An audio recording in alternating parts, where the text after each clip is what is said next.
안녕하세요. 뉴스 속 날씨 김수현입니다. 9월이 지나고 본격적인 가을이 시작되는 10월에 접어들었지만 대한민국을 휘몰아치고 있는 다이어트 열풍은 그 기세가 사그라들고 있지 않죠. 다양한 매체를 통해 늘씬하면서도 건강한 몸을 자랑하는 이들에 대한 주목이 높아졌고 자신의 몸을 예쁘게 가꾸고 관리하는 이들에 대한 이 각광받는 사회적 풍토가 자리를 잡은 모습인데요. 식욕의 계절 가을, 건강한 다이어트 어떻게 하는 게 좋은지 디오네 클리닉 김고은 원장과 함께 이야기 나눠보겠습니다. 원장님 안녕하세요. 네, 안녕하세요. 네, 가을을 천고마비의 계절이라고 하잖아요. 근데 네. 말이 살찌는 게 아니라 요즘 우리가 살찌고 있어요. 이 넘치는 식욕 때문에 제 주변에도 체중이 많이 늘어났다 이렇게 고민을 호소하는 분들이 많은데 식욕과 가을이 실제로 체중과 좀 관계가 있는 건가요? 가을은 식욕이 왕성해지는 계절로 알려져 있습니다. 기온이 떨어지면서 체온 유지를 위해 우리 몸의 대사 활동이 활발해지고 활동량이 늘어나기 때문에 식욕이 자연스럽게 늘어나는 것입니다.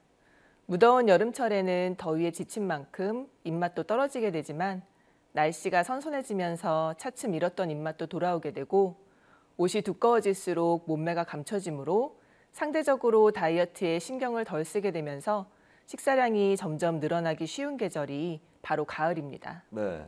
따라서 이렇게 말씀하신 것처럼 살이 찌기 쉬운 계절이기도 하지만 반대로는 체중 감량을 하기에 아주 유리한 계절이다 이런 말도 있거든요. 어떤 이유인가요? 가을은 야외 활동을 하기에 좋은 적절한 날씨이기 때문에 평소에 운동을 꺼리던 분들도 좋은 날씨를 만끽하면서 야외 활동에 도전해 볼 수 있습니다.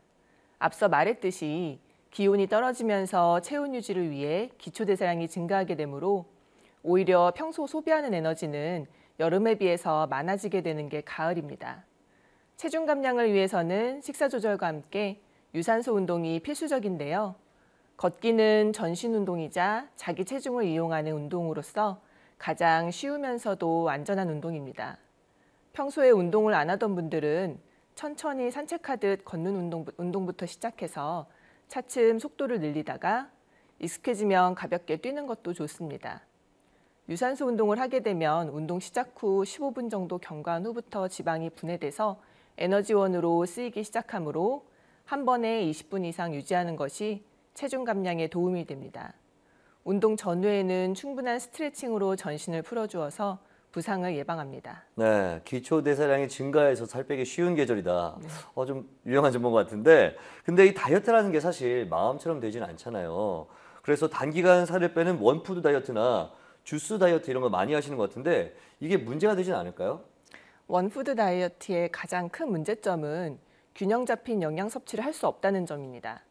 주요 3대 영양소인 단백질, 탄수화물, 지방 외에도 전해질 및 무기질, 비타민 등 우리 몸에 필요한 성분들을 음식물을 통해 골고루 섭취하는 것이 중요한데요.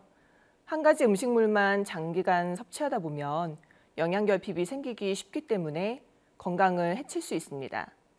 먹는 양이 적어지면 당장은 체중이 감소할 수 있지만 상대적으로 근육 손실이 많아지게 되어 기초 대사량이 급격히 감소하게 되므로 다시 평소의 식사 습관대로 돌아오게 되면 체중도 다시 원래대로 늘어나는 경우가 대부분입니다. 따라서 단기간에 무리한 체중 감량보다는 여러 영양소를 골고루 섭취하면서 평소 먹던 양의 20 내지 30% 정도 줄이는 걸 목표로 하고 주 3회 이상 40분 정도의 유산소 운동을 함께 하면서 꾸준히 체중을 줄이는 것이 건강한 다이어트 방법이라고 할 수 있습니다. 요즘 시중에 보면 다이어트 보조제가 굉장히 많이 나와 있잖아요. 근데 이게 다이어트 약이나 보조제를 처방받아서 먹는다면 문제가 되지 않는 건가요?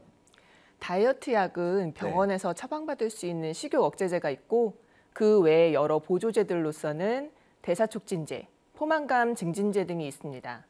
아무래도 다이어트를 할 때 가장 어려운 것이 식욕을 조절하는 것이다 보니 식욕 억제제로 도움을 받는 방법도 있는데요.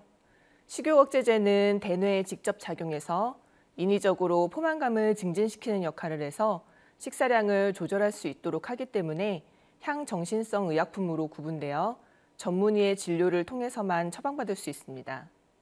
무턱대고 빠른 체중 감량을 위해서 식욕 억제제를 남용하는 것은 바람직하지 않으며 반드시 병원에서 전문의와의 진료를 통해 약을 처방받으시는 것이 좋고 당뇨나 고혈압 같은 기저질환이 있거나 고령이신 분들은 특히 주의해서 약을 복용하셔야 합니다. 네, 그럼 여기서 궁금해지는 게 이 넘치는 식욕을 억제할 방법이 혹시 따로 있을까요? 네, 체중을 감량하기 위해서는 식사량을 줄이는 것도 중요하지만 네. 무엇을 먹는가도 굉장히 중요합니다. 일반적으로 단백질 영양소가 가장 오래 포만감을 주기 때문에 다이어트 중에는 의도적으로 단백질 섭취를 늘리는 것이 좋은데요. 지방 함유량이 적은 등심이나 안심 부위 같은 살코기, 각종 콩 제품들, 삶은 달걀, 닭가슴살 등이 단백질 함량이 높은 식품들입니다. 이렇게 단백질 함유량이 높은 식품을 섭취하면 상대적으로 포만감이 오래 유지돼서 식욕을 억제하는 데 도움이 될 수 있습니다. 또 공복 시에 물을 자주 마시는 것도 식욕 억제에 도움이 된다는 연구 결과들이 있으므로 하루 2리터 정도의 물을 조금씩 자주 마시도록 합니다. 식사를 마친 후에 이를 빨리 닦는 것도 추가적인 음식 섭취를 막는 효과가 있고 밤늦게 텔레비전 시청을 하거나 스마트폰을 장시간 사용하면 수면을 방해해서 야식의 유혹을 이기지 못하는 경우가 있기 때문에 주의하셔야 합니다. 주 3회 이상의 규칙적인 유산소 운동도 식욕 억제 호르몬 분비를 촉진시켜서 다이어트에 큰 도움이 되기 때문에 꾸준히 시간을 내서 몸을 움직이는 것이 식욕을 억제할 수 있는 방법입니다. 네, 마지막으로 요요 현상 없이 체중을 잘 감량하려면 어떤 점을 좀 유의해야 할까요? 체중 감량 시에 운동과 식이 조절 중에 더 중요한 것은 식이 조절입니다. 비중을 따지자면 8대 2 정도인데요. 특히나 근육이 적어서 운동 시 소모되는 열량이 얼마 되지 않는 여성들의 경우 식이 조절이 매우 중요합니다. 그러나 그렇다고 해서 운동을 소홀히 해도 된다는 뜻은 아닙니다.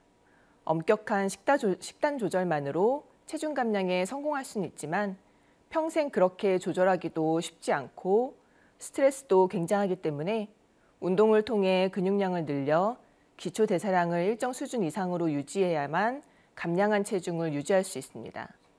평소에 도저히 운동할 시간을 따로 내기 힘들다면 일상생활에서 계단을 이용한다든지 한두 정류장은 걷는다든지 하는 방법으로 활동량을 조금씩 늘리는 방법도 있습니다. 만약 운동을 시작하기로 결심했다면 본인이 가장 흥미를 느낄 만한 종목으로 시작하는 것이 꾸준히 운동을 할 수 있는 방법입니다. 또 급격히 체중을 감량하게 되면 지방과 함께 근육도 손실이 많아지기 때문에 체중 감량은 서서히 이루어지는 것이 유지하는 데에도 도움이 되는데 한 달에 본인 체중의 5% 내외로 감량하는 것이 가장 좋고 10% 이상 감량하는 것은 건강을 해칠 수 있습니다. 식사는 되도록 단백질과 섬유질 함량이 높도록 섭취하는 것이 포만감 증진에 도움을 줄 수 있고 저녁 식사 시에는 탄수화물 섭취를 최소화하는 것이 체중 감량에 좋습니다. 네, 그렇군요. 오늘 말씀 고맙습니다. 뉴스 속 날씨 오늘 준비한 소식은 여기까지입니다. 시청해주신 여러분 고맙습니다.